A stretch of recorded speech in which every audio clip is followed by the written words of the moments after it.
कर दे, मेरे को मालूम पड़ जाए, या फिर यहाँ पर बैठे हुए शिवराज सिंह चौहान, नरेंद्र मोदी के कोई लोग हो, भाजपा के आरएसएस के कोई लोग हो, हाथ ऊपर कर दे। उनको इस मंच के माध्यम से वीर चक्र का अवार्ड के रूप में मैं नॉमिनेट करता हूं कि उनकी पुलिस ने इस देश के सबसे बड़े माफिया को जेल में डालने का काम किया है, जो हजारों करोड़ रुपए लेके विदेश भागने वाली थी चमेली बाई। अगर कभी उसको 4-5 दिन में अगर जेल में नहीं डालते तो वो हजारों करोड़ रुपए लेकर जेल विदेश फरार हो जाती चमेली बाई। आप मुझे ये बताओ, आप लोग बोले सुमेर सिंह बड़ोले ये हंसी मजाक के बोल रहा है। सुमेर सिंह बड़ोले चूतिया नहीं है, तुम्हारे सामने अपने फ्रंट वाली एडवोकेट होके बोल रहा है। जब पुलिस प्रशासन आती है तुम्हारे पर हकीकत में कार्रवाई करती, 34(2) की धारा लगाती है। मुझे आप ये बताओ, खरगोन जिले का एसपी मुझे ये बताए आके यहाँ पे, कलेक्टर मुझे ये आके बताए कि आदिवासियों के कितनों के पास दारू का ठेका है।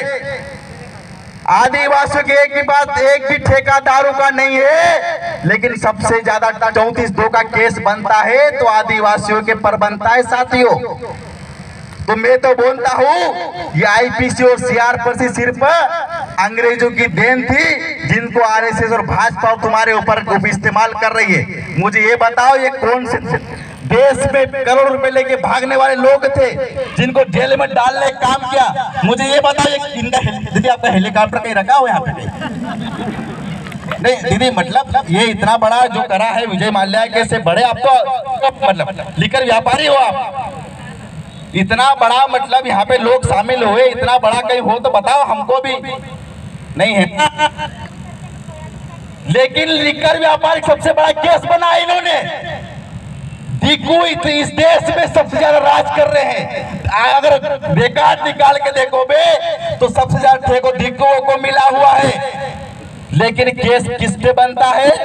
आदिवासियों बनता है। साथियों, मेरी माँ ने मुझे जब बचपन में था मैं, तो मुझे खेत देते कि खिड़ी में भर के तो खेत में लेके जाती थी। जब उन्होंने कहा था मुझे तेरे कान में दर्द हो रहा था, मुझे दारू का जो है ना, जो पारा बोलते क्या बोलते उसको, उन्होंने कान में डाला था, वो कान दुगना बंद हो गया था। उसके बाद में वो गले भराते थे, मेरे को गले भरा देते थे। पड़वा आना तो दो उंगली डाला था नाक वो गले में, किसी ने डाला हो तो मालूम होगा, यहाँ पे आदिवासी मेरे भाई मौजूद हैं। वो जब डालना था तो किसी ने आके कहा इसको दोबारा पिला देना, तुम्हारा पोरिया को गले भराना बंद हो जाएंगे। वो दारू के आधा गिलास मेरे को पिलाया गया था। मेरी माँ के द्वारा आज तक मेरे गले नहीं भरा है। तुम्हारे सामने दहाड़ रहा है सुमेर सिंह बड़ोले। तो ये जो सरकार बोलती है ना कि तुम्हारे लिए दारू ये दुख का कारण है, हमारे लिए दारू दुख का कारण है। दारू तुम्हारे लिए दुख का कारण है क्योंकि तुम्हारे उद्योगपतियों को बेचने का मौका नहीं मिलता है। क्योंकि ये लोग, अगर ये देसी दारू बिकेगी तुम्हारी विदेशी दारू बंद हो जाएगी। तो ये सबसे बड़ा 34(2) का केस है साथियों। तो आपके ऊपर षड्यंत्र की तरह अपनाया जाता है। मुझे बताया गया था, यहाँ का सांसद है, मैं सवाल टीआई वीआई एसआई वैसाई वीडियो बना लो रे, कहाँ से कहाँ देखने बना लो, मेरे को कोई फर्क नहीं पड़ता है। ये सुमेर सिंह बड़ोले जामदा बेड़ी बोमे बलकर का है, ये तुम्हारे सामने बोल रहा है। ये साथियों, मैं कोई टीआई से एसपी कलेक्टर से सवाल करने नहीं आया हूँ। मैंने कोई टीआई को वोट नहीं दिया है। मैंने यहाँ के सांसद गजेंद्र पटेल और सुमेर सिंह सोलंकी को चुना है। यहाँ के सांसद शिवराज सिंह चौहान को चुना है। मेरा सवाल शिवराज सिंह चौहान है, जब तुम झापा में गला फाड़ फाड़ कर बोल रहा था, जब नाच रहा था मुजरे की तरह तुम बिंदौर के अंदर, और बोला गया था कि मेरे आदिवासियों पर कोई केस दर्ज नहीं होगा, और 34(2) का जितना केस बना है मेरे आदिवासियों पर केस दर्ज होगा। शिवराज सिंह चौहान, इस वीडियो को तुम लेके जाओ, घर में 50 बार देखो। सुमेर सिंह बड़ोले तुम्हें सवाल पूछ रहा है, 34(2) का केस किसने हटाया तुमने? साथियों, इस देश का मूल मालिक कहने के नाम पर आदिवासी है, लेकिन इस देश के मूल मालिक को आज कुत्ते बिल्ली की तरह जीने पर मजबूर कर दिया है। और किन्होंने, दिकुओं ने, एक तरफ तो गला फाड़ कर उनका मुखिया बोलता है कि 34(2) का केस नहीं बनेगा, दूसरा हमारी बहन को लेगी उतारने का काम करता है।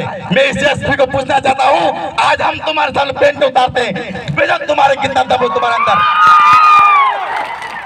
अगर तुम्हारी माँ ने दूध पिया है, आओ हम तुमको बताते हैं कितना तुम्हारे अंदर दम है। हम तुमको बताते हैं हमारे अंदर दारू कितनी छुपी है। चेक करो सुमेर सिंह बड़लों का डीएनए, कितने उसके अंदर दारू है। अरे तू पूरे दरिया पे जाएगी, तुम्हारे बाप चेक नहीं कर पाएगा। तेरी हिम्मत कैसे हुई इस आदिवासियों को? इस आदिवासियों ने, जैसे मेरे भाई ने बताया कि चड्डी में भगाया अंग्रेजों को, इसके पहले ईस्ट इंडिया कंपनी को भगाए। अरे तुम गांडू पांडू हमारे वहां लगोगे, 4 दिन का आए वो लोग हो, तुम हमारी भाई लगोगे? तुम्हारी औकात नहीं है। जिन्होंने ईस्ट इंडिया कंपनी हमको गुलाम नहीं बना पाए, अंग्रेज तुमको पूरा लूट के ले गए, आदिवासियों का भी गुलाम नहीं बना पाए। तुम्हारे कितने साल हुए तुमको? 4 50 साल 60 साल हुए कि कितने साल हुए? तुम हमको बताते हो, लेकिन साथियों कहीं ना कहीं हमारी कमजोरी है, इसको मानता हूं, हमारे कमजोरी। अगर हमारे समाज में गजेंद्र पटेल जैसे दलाल नहीं पैदा होते तो आज हम कहीं और होते।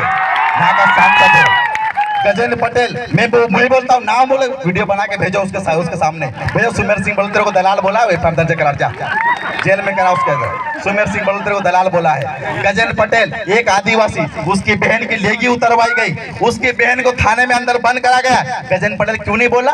सुमेर सिंह बड़ोले, सुमेर सिंह सोलंकी जो है साथियों कुमार के साथ में दीवाने बनाते दिखता है। सुमेर सिंह सोलंकी को मालूम होना चाहिए कि तेरे समाज की बहन बेटियों को नंगा करके थाने में बिठाया जा रहा है। कहा गया तेरी राज्य बस आनंद का सीट, इनको सिर्फ टिकट मिलता है इनकी चमचागिरी के कारण, इनको सिर्फ टिकट मिलता है कि ऐसे आयोजन नहीं होना चाहिए, इस कारण इनको टिकट मिलता है। साथियों हमें किसी से, हमको हमारे दुश्मन को पहचानना है।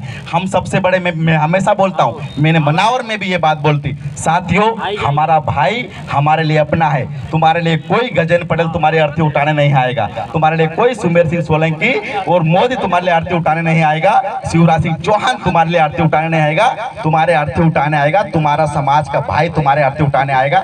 700 रुपये खर्च करने आयल जो भगवान, पूरी बात तो कर लेता। मतलब पैसा ला गया इधर उधर होने का, मतलब वो तो पूरा उतार लेंगे। तो साथियों तुम्हारी अर्थी उठाने के लिए कोई ये लोग आने वाले नहीं, तुम्हारी अर्थी उठाने के लिए आने वाले तुम्हारा समाज का भाई। इस समाज की विपरीत परिस्थिति में तुमको एकजुट होना पड़ेगा।